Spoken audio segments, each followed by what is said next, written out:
주께로 나오라.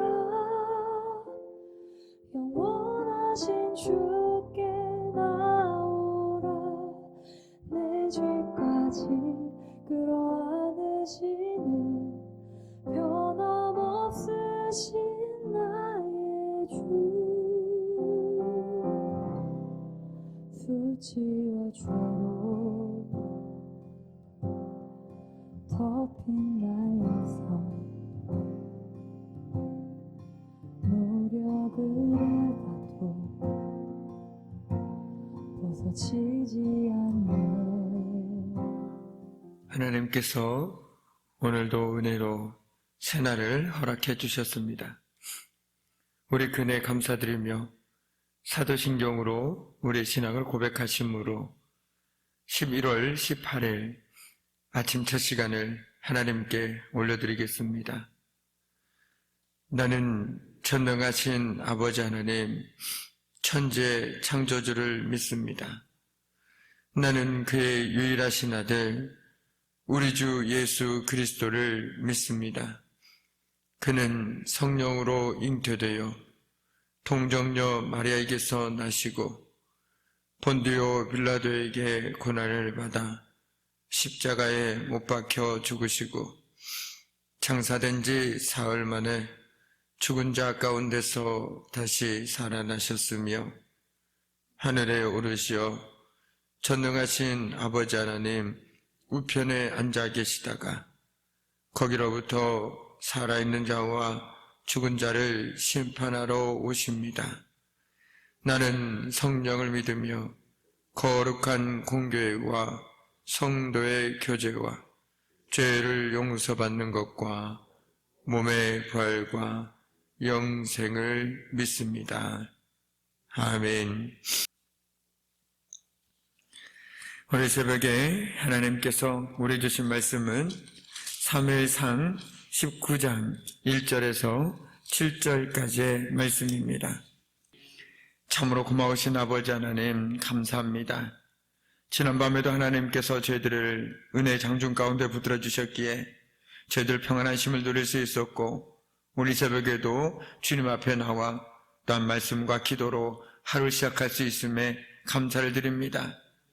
주님, 저희들은 주님의 은혜 없이는 살아갈 수 없는 연약한 존재이오니 오늘도 하나님의 은혜로 붙들어 주시고 말씀으로 저희들의 삶 가운데 역사하여 주옵소서.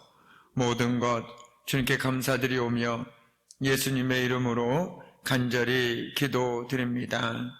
아멘. 우리는 계속해서 새벽 말씀을 통해서 하나님과 함께하는 사람과 하나님이 떠난 사람의 삶의 모습을 함께 나누고 있습니다. 어제 나눴던 말씀처럼 사울은 어떻게 하면 다윗을 죽일 수 있을까 온 마음이 그곳에 있었습니다. 그래서 그는 사랑하는 딸을 미갈을 다윗에게 줌으로써 그를 또한 죽이려고 하는 음모를 꾸미게 되었습니다. 그러나 다윗은 하나님과 함께하는 사람이었기에 결코 사울이 그를 죽일 수가 없었습니다. 그래서 그 모든 실패가 끝나게 되자 이제 사울은 다윗을 죽이려는 의도를 세 번째로 표현하고 있는 것이 바로 오늘 우리가 읽은 말씀 19장에 기록되어 있습니다. 사울은 여러 번의 계획들이 실패하자 이제는 공개적으로 다윗을 죽이라고 명령하기에 이릅니다. 요나단은 아버지 사울의 이러한 분명한 살인 의도를 보고서 다윗에게 이 사실을 알려줍니다. 내 아버지 사울이 너를 죽이려고 찾고 있다라고 말이죠. 우리는 이 말을 통해서 사울이 다윗을 죽일 길을 계속적으로 노리고 있었다는 것을 알 수 있습니다. 한 번이 아니라 어떻게 해서든지 내가 다윗을 죽이리라는 마음으로 찾고 또 찾았을 것이라는 것이죠. 요나단은 먼저 다윗에게 위험을 알리고 피해 있을 것을 권고한 다음에 사울에게 다윗을 죽이려는 그의 행동이 잘못되었음을 말해줍니다. 요나단은 사울에게 다윗은 아무런 혐의가 없다는 것과 단 그가 이스라엘 위해서 했던 모든 일들을 떠올려주고 무죄한 자의 피를 흘려서는 안 된다라는 충언을 아버지에게 올립니다. 그리고 요나단의 충언을 들은 사울은 잠시나마 마음을 돌이켜 다윗을 죽일 것을 포기하기에 이르게 되는 것이죠. 그런데 요나단의 충언에 의하면 다윗은 사울을 위하여 자기의 생명을 아끼지 아니하고 충성을 다했던 신하였습니다.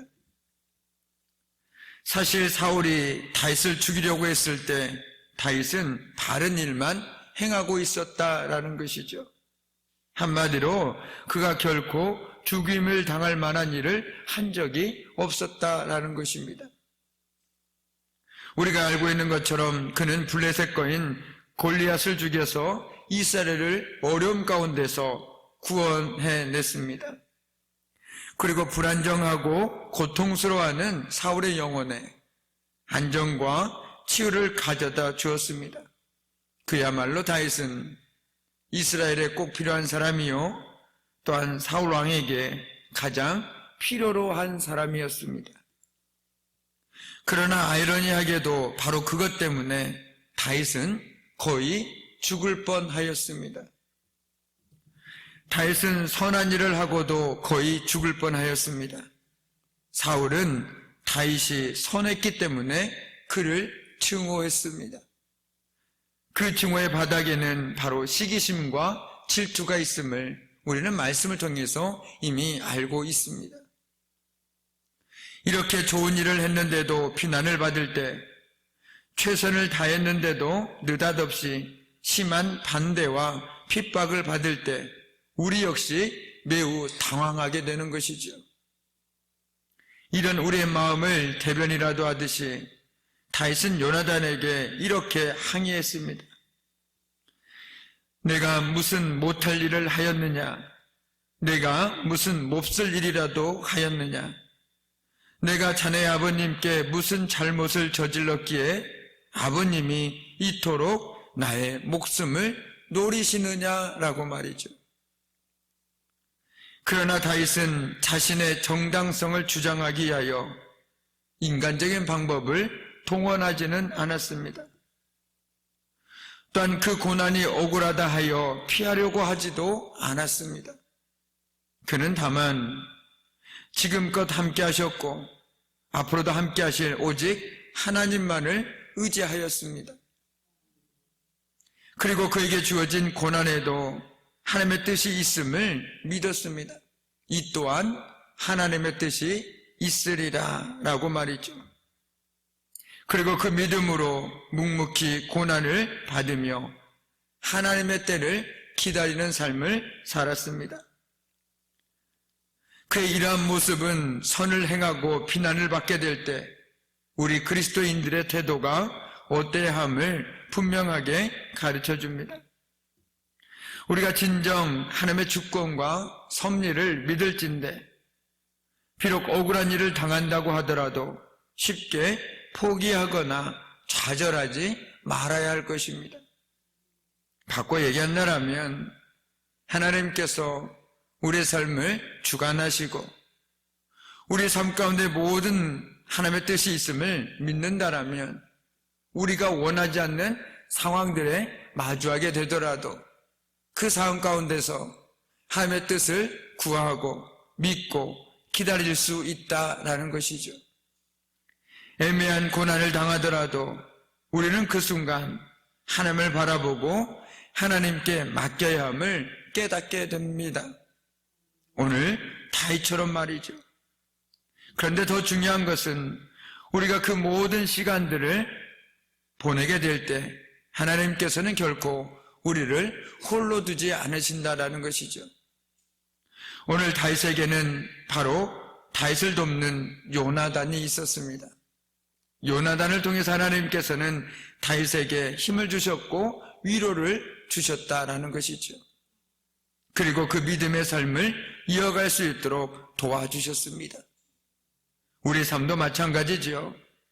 우리가 억울한 일을 당할 때 우리가 애매한 고난을 당할 때 하나님께서는 오늘 다윗에게 요나단을 통해서 위로해 주시고 돕는 자들을 허락해 주신 것처럼 우리 삶 가운데서도 믿음의 동역자들과 또한 그 위로를 통해서 우리를 붙들어 주시고 우리가 그 모든 고난들을 이겨나갈 수 있도록 하나님께서는 도와주신다라는 것입니다. 그렇기에 우리 삶에서 무엇보다도 우리는 하나님의 선하신 뜻과 계획이 있음을 믿음으로써 어떤 상황 속에서도 묵묵히 하나님만을 바라보고 의지하며 살아야 하며 또한 더불어서 우리가 누군가에게 오늘 다윗에게 있어 요나단처럼 믿음의 동역자로서의 삶을 사는 저와 여러분이 되기를 주님의 이름으로 간절히 축복합니다. 아멘. 하늘에 계신 우리 아버지의 이름을 거룩하게 하시며 아버지의 나라가 오게 하시며 아버지의 뜻이 하늘에서와 같이 땅에서도 이루어지게 하소서. 오늘 우리에게 일용할 양식을 주시고 우리가 우리에게 잘못한 사람을 용서하여 준 것 같이 우리의 죄를 용서하여 주시고 우리를 시험에 빠지지 않게 하시고 악에서 구하소서. 나라와 권능과 영광이 영원히 아버지의 것입니다. 아멘. 우리 계속해서 함께 기도하며 나가도록 하시겠습니다. 기도하시겠습니다.